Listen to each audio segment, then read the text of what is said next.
Before we begin, let me ask you something.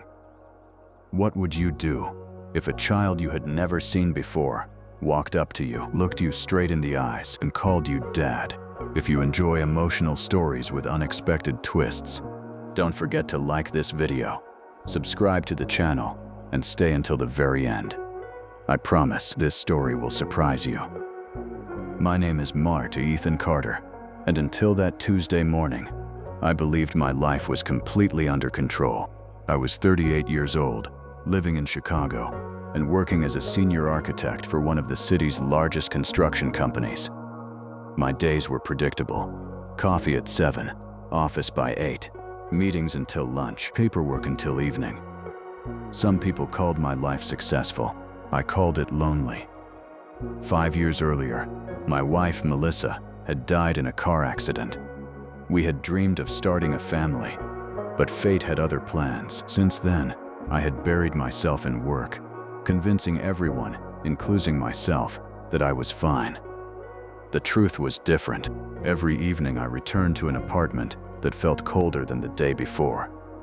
No laughter, no voices, just silence. That Tuesday began like every other day. At exactly 10:15 a.m., my assistant knocked on my office door. "Ethan," she said nervously, "there's a little boy outside asking to see you." I frowned. "A client?" She shook her head. "He looks about 10 years old. He refuses to leave." Curious, I told her to let him in. The door slowly opened. A small boy stepped inside. His clothes were clean but old. His backpack looked worn out. His brown eyes quietly scanned the room until they met mine. For a few seconds, neither of us spoke. Then he smiled. A small, nervous smile.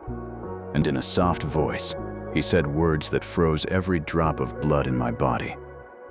"Hi, Dad." I laughed. Not because it was funny, because it was impossible. "You must have the wrong person," I replied. The boy slowly shook his head. "No," he whispered. "I've been looking for you for 3 years." My heart started pounding. "I think you should leave," I said.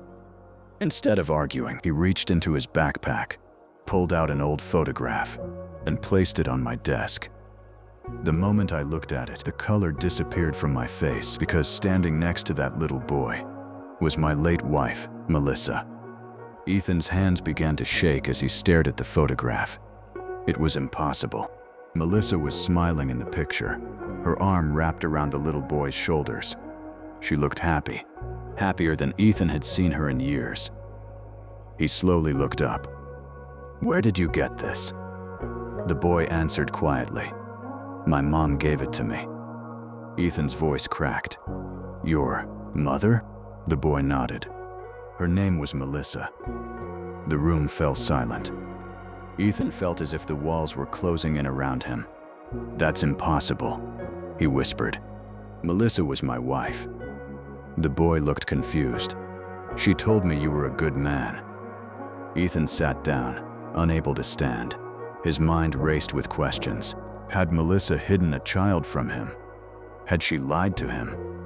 Who was this boy? Taking a deep breath, Ethan asked, "What's your name?" "Lucas." "And where is your mother now?" Lucas lowered his head. "She died 6 months ago." Those words hit Ethan like a truck. "I'm sorry," he said softly. Lucas reached into his backpack again. This time, he pulled out a small envelope. "My mom told me to give you this, only if I couldn't find her anymore." Ethan carefully opened the envelope. Inside was a handwritten letter. He recognized Melissa's handwriting immediately. His eyes filled with tears as he began to read. "Ethan, if you're reading this, it means I'm gone. Before you hate me, please let me explain. Lucas is not your biological son. I met him when he was just 7 years old, after his mother abandoned him. He had no one. I couldn't leave him behind." Ethan stopped reading. He looked at Lucas. The boy was sitting quietly, staring at the floor. He continued reading. "I wanted to adopt him, but I became sick. I knew I didn't have much time. I told Lucas about you because you were the kindest man I ever knew. I believed that if anything happened to me, you would never turn your back on an innocent child." Ethan closed the letter. His emotions were impossible to describe. He wasn't angry. He wasn't relieved. He was simply overwhelmed. Lucas broke the silence. "My mom said you wouldn't leave me alone."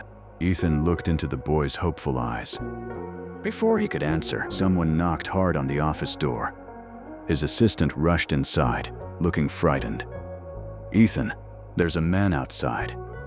He says Lucas belongs to him." Ethan stood up immediately. "Send him in." A tall man in his 50s walked into the office wearing an expensive suit.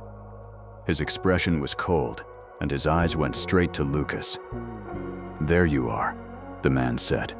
"I've been looking everywhere for you." Lucas instantly moved behind Ethan. His small hands were trembling. "Please," he whispered, "don't let him take me." Ethan stepped in front of the boy. "Who are you?" The man smiled politely. "My name is Richard Hale. I'm Lucas's grandfather." Lucas quickly shook his head. "He's lying," Richard sighed. "My daughter made many mistakes. After she died, I became Lucas's legal guardian." Ethan looked at Lucas. "Is that true?" Lucas's eyes filled with tears. "He's my grandfather, but he never wanted me. He only came back after Mom died." Richard interrupted. "Enough." He placed several documents on Ethan's desk. "They prove I have legal custody." Ethan read the papers. Everything looked official. For a moment he felt helpless. Then he remembered something. Melissa's letter. He turned it over. There was one final sentence written at the bottom, so small he hadn't noticed it before. "If Richard ever comes for Lucas, don't believe him. Visit the safe deposit box under my name. Everything you need is there." That same afternoon, Ethan and his lawyer went to the bank. Inside the safe deposit box were dozens of documents, photographs, and video recordings. Melissa had spent months collecting evidence. The videos showed Richard threatening his own daughter for money. The documents proved he had abandoned Lucas years earlier and only returned after discovering that a trust fund had been created in the boy's name by a distant relative. He didn't want a grandson. He wanted the money. A week later, everything was presented in court. The judge watched every video, read every document, and listened carefully to Lucas. When the hearing ended, the courtroom became silent. The judge looked at Richard. "You abandoned this child when he needed you the most. You have no moral right and no legal right to take him now." Then she turned to Ethan. "You have no biological connection to Lucas." She smiled gently. "But love is not measured by blood. If you're willing, I approve your petition to adopt him." Lucas burst into tears. "So," he looked at Ethan with a trembling voice, "can I really call you Dad now?"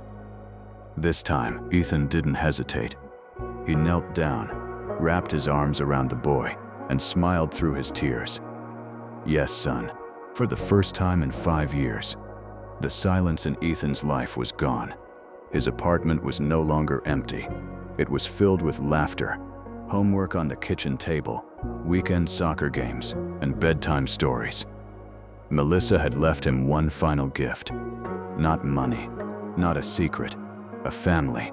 Moral of the story: sometimes the people who truly become our family are not the ones connected to us by blood, but the ones connected to us by love, loyalty, and the choice to stand by each other when it matters most.